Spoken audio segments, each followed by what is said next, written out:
A report from Bloomberg details the obstacles hampering Amazon's efforts to get its delivery drone program off the ground, citing a high employee turnover and potential safety risks.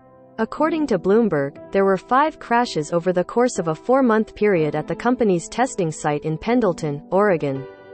A crash in May took place after a drone lost its propeller, but Bloomberg says Amazon cleaned up the wreckage before the Federal Aviation Administration could investigate.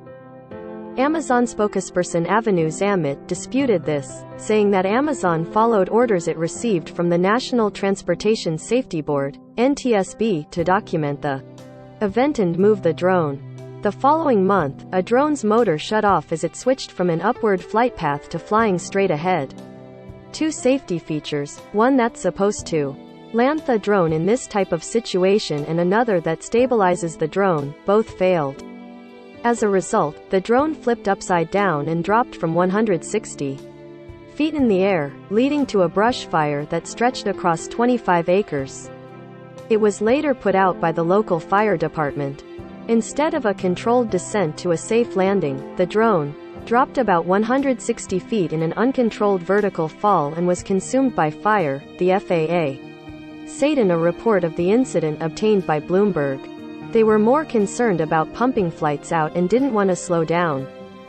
Former Amazon CEO Jeff Bezos first announced 30-minute drone deliveries in 2013, and almost 10 years later, we still don't have drones delivering Amazon packages to our doorsteps. In 2019, the company previewed a redesign of its Prime Air delivery drone that has the ability to fly vertically and hinted at launching drone deliveries later that year, a promise that went unfulfilled. 1 year later, Amazon announced FAA approval for the company to operate as a drone airline in 2020, which Amazon's vice president of Prime Air said was an important step forward for Prime Air.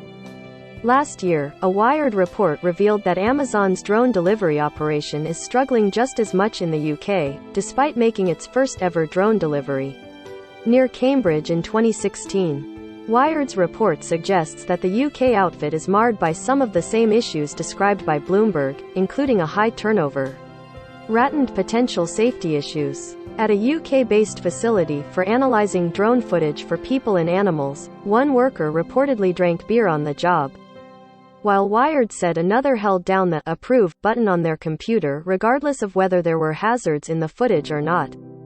In a statement to The Verge, Zamit said the NTSB never classified any of Amazon's flight tests as an accident, as they didn't result in any injuries or put structures at risk. Safety is our top priority, Zamit said. We use a closed, private facility to test our systems up to their limits and beyond. With rigorous testing like this, we expect these types of events to occur, and we apply the learnings from each flight towards improving safety.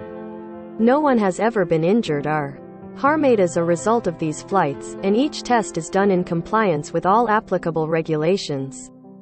Related delivery drones are coming. Jeff Bezos promises half-hour shipping with Amazon Prime Air. Here's Amazon's new transforming Prime Air delivery drone. Amazon's drone delivery program, one gigantic oversell, says report into UK operation. Former and current employees at Amazon also told Bloomberg that the company is prioritizing the rushed rollout of its drone program over safety. Chetty Skeet, a former drone project manager at Amazon, said he was fired last month for speaking with his manager about his safety concerns. Skeet told Bloomberg, Thotha was reluctant to continue testing a drone that had crashed 5 days previously but was told the team had inspected 180 engines on 30 different drones. Skeet doubted this assertion, as checking the motors is a cumbersome process, Bloomberg reports.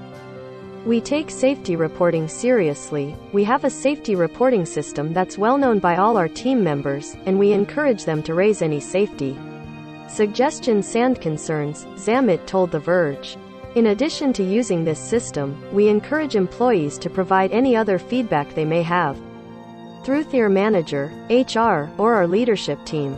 David Johnson, a former drone flight assistant for Amazon, told Bloomberg that Amazon would sometimes perform tests without a full flight team and with inadequate equipment. Johnson also said the company often assigned multiple roles to one person, a claim Bloomberg says is corroborated by two other former Amazon employees. They give people multiple things to do in a very narrow window of time to try to boost their numbers, and people cut corners, Johnson told Bloomberg. They were more concerned about pumping flights out and didn't want to slow down. Zammit denied Johnson's claims, stating, "Crew members are assigned to only one role per flight. Before each flight test, crew members are briefed on their individual role," Zammit explained.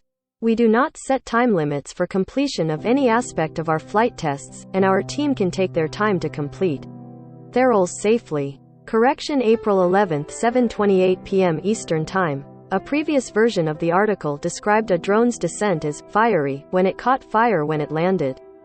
"We regret the update April 11, 7:28 p.m. Eastern Time. Added additional context surrounding Amazon's response to a drone crash and added an additional statement from Avenue Zammit,